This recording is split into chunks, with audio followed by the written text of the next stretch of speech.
सारे फैक्टर्स काम करते हैं।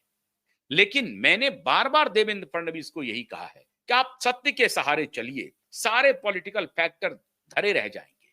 आप जिस रास्ते पर चल रहे हैं, देवेंद्र फडणवीस महाराष्ट्र के वो नेता हैं, जब 2014 में ये बीजेपी के अध्यक्ष थे, तो पहली बार बीजेपी 100 के आंकड़ा को क्रॉस की, और फिर 2019 में दोबारा 100 के आंकड़ा को क्रॉस की, और फिर 2024 में 19-20 में, फिर 2024 में भारतीय जनता पार्टी का परचम लहराया, 132 सीट तक पहुंच गई।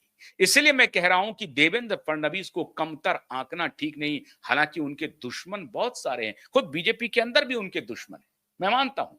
मैं भी उनकी आलोचना करता हूं सिर्फ दिशा और सुशांत के केस के मुद्दे पर। बाकी हर मुद्दे पर मैं देवेंद्र फडणवीस के साथ हूं।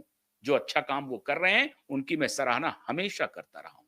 लेकिन दिशा और सुशांत के केस में उनकी हीला हवाली बहुत स्पष्ट हो गई है। लेकिन अब देवेंद्र फडणवीस ने तय कर लिया है कि सरकार अपने तरफ से कुछ भी बचाने का काम नहीं करेगी।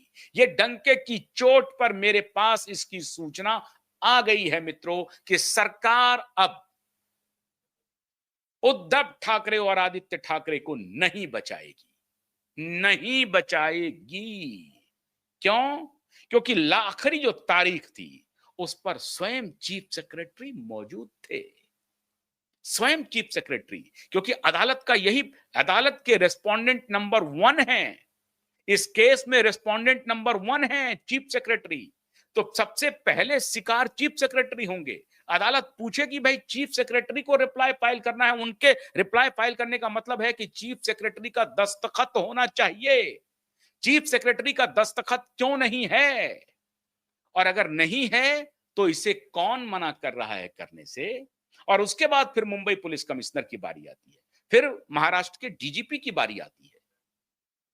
तो अब जब चीफ सेक्रेटरी अदालत पहुंच गए हैं, तो ये मान के चलिए कि देवेंद्र फडणवीस ने अपना मन बना लिया है कि नहीं, हम किसी भी सूरत में अब बाप बेटे को नहीं बचाएंगे। और ये तो समझिए कि nail in the last nail in the coffin जो है, ये दशहरा पूजा पर जो इनके गाली गलौज की भाषा है उद्धव ठाकरे की, वो समझिए आखिरी नेल इन द कॉफिन है, the last nail in the coffin. ये जो गाली गलौज उन्होंने की, ये समझ, और ये उनके जाति को गाली दे रहे हैं, जाति को गाली दे रहे हैं, करे तिलक लगा करके, ये करके, और उनकी जाति का नाम लेकर के बोल रहे हैं। इससे पूरा समाज महाराष्ट्र में आक्रोशित है, क्रोधित है उद्धव ठाकरे के खिलाफ, और कह रहा है देवेंद्र फडणवीस से कि अगर आपने हाथ में चूड़ियां पहन रखी हैं तो आप मुझे आदेश दीजिए, मैं इस दोनों बाप बेटे को बता दूंगा, हम लोग बता देंगे कि हमारी जाति में कितनी ताकत है। और महाराष्ट्र की वो जाति विशेष बहुत ताकत रखती है, बहुत ताकत रखती है। तो इस बाप बेटे की अब सामत समझिए आ चुकी है। वो कहते हैं ना कि वो रावण दहन के दिन जो है, इनके मुखाकृति पर रावण ही बैठ गया, इनकी जीवा पर रावण आकर के बैठ गया, तो अनर्गल प्रलाप करना शुरू कर दिया। चुनाव के पहले भी रावण आकर के बैठा था तो बोला था कि तुम रहोगे या मैं रहूंगा। अब चुनाव के बाद एक बार फिर इसके ऊपर, इसके जीवा पर रावण आकर के विराजमान हो गया। अब क्या कर सकते हैं? तो अब ये महानगर पालिका के चुनाव के पहले ये सोच रहे हैं कि देवेंद्र फडणवीस को गाली गलौज करो ताकि मुस्लिम वोट हमारे साथ आ जाए। इनकी दाल गलने वाली नहीं है, क्योंकि इनको सीधी टक्कर इनके अपने पुराने साथी एकनाथ शिंदे से होने वाला है, और एकनाथ शिंदे के ऊपर भारतीय जनता पार्टी का वरदहस्त है, हाथ रखा हुआ है। तो असली लड़ाई तो एकनाथ शिंदे लड़ने वाली है, या स्वयं भारतीय जनता पार्टी मैदान में है। मुंबई महानगर पालिका, मित्रों, मुंबई महानगर पालिका चुनाव के लिए ये दोनों बाप बेटा मछली के तरह तड़प रहे हैं। क्यों तड़प रहे हैं? वही एकमात्र अब एक आय का स्रोत बचा है।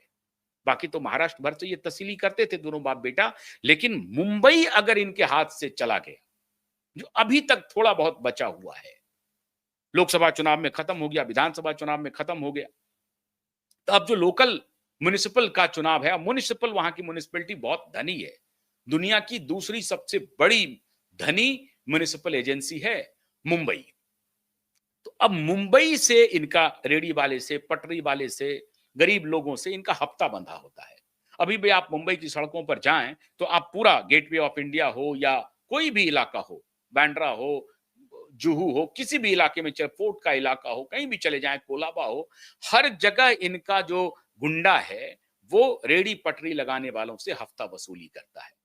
छोटे छोटे छोटे दुकानदारों से, छोटे रेस्टोरेंट वालों से, छोटे बिजनेस व्यवसायियों से इनका हफ्ता वसूली का धंधा चलता है। नहीं तो उनका लाइसेंस कैंसिल कर देना, उनके ऊपर अनायास ही कोई फाइन लगा देना, कुछ भी कर देना।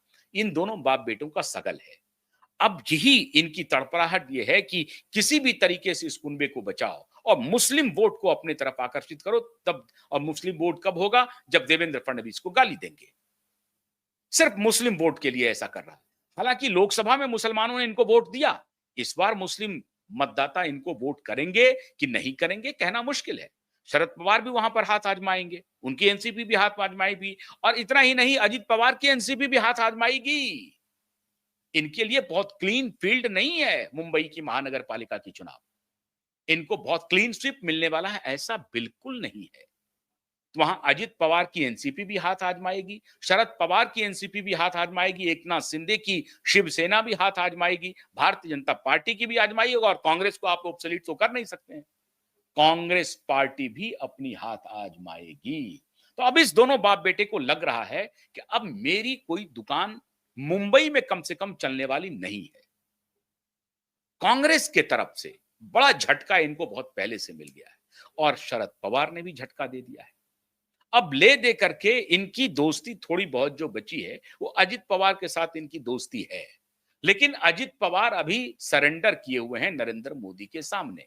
अगर अजित पवार ने बायां दायां किया तो फिर कुछ भी हो सकता है। ऐसा नहीं है कि अजित पवार को इरिगेशन में जो उनको क्लीन चिट मिल गया है वो क्लीन चिट वाला फिर से दोबारा क्लीन चिट वाला खेलना शुरू हो जाए। तो कोई क्लीन चिट भी नहीं मिला है। तो उनसे मिलकर के ये सोच रहे हैं कि कुछ ना कुछ यहां पर तिकड़म कर दें और बीजेपी को थोड़ा सा हाशिए पर ले जाएं। भारतीय जनता पार्टी इस बार इनको मुंबई महानगर पालिका के चुनाव में इन दोनों बाप बेटे को इनकी औकात दिखाने के लिए हर तरह का हथकंडा अपनाएगी। और दिशा केस में अब भारतीय जनता पार्टी, मैं दावे के साथ कह रहा हूं कि दिशा केस में भारतीय जनता पार्टी अब नहीं बचाएगी उद्धव के पुत्र आदित्य ठाकरे को, और बीजेपी ने भी यह तय कर लिया है कि हम इस केस में खुद को साइलेंट रखेंगे। हम ना तो फंसाएंगे, ना पकड़ने जाएंगे, और ना ही हम रोकेंगे। अदालत जो आदेश देगी उसकी तामील करेंगे। मतलब अपने ऊपर कोई तोहमत नहीं लेना चाहता। देवेंद्र फडणवीस को मालूम है कि पॉलिटिकल बिरादरी में बाला साहब ठाकरे की थोड़ी बहुत पूछ है, तो लोगों को यह कंफ्यूज करने की कोशिश कर सकता है कि पॉलिटिकल वेंडेटा की वजह से मेरे बेटे को फंसाया जा रहा है। एक ही रास्ता बचा हुआ है आदित्य ठाकरे के पास कि दुनिया को यह बताए कि हमको राजनीतिक प्रतिद्वंदिता की वजह से मुझे जेल भेजा जा रहा है, और ये हथकंडा वो अपना सकता है और ये सिंपैथी ले सकता है। इसीलिए आपको ये समझना पड़ेगा कि देवेंद्र फडणवीस एक्शन क्यों इस तरह से नहीं ले रहे हैं। वो इंतजार कर रहे हैं अदालत का, सिर्फ इसलिए कि वो सिंपैथी गेन कर सकते हैं और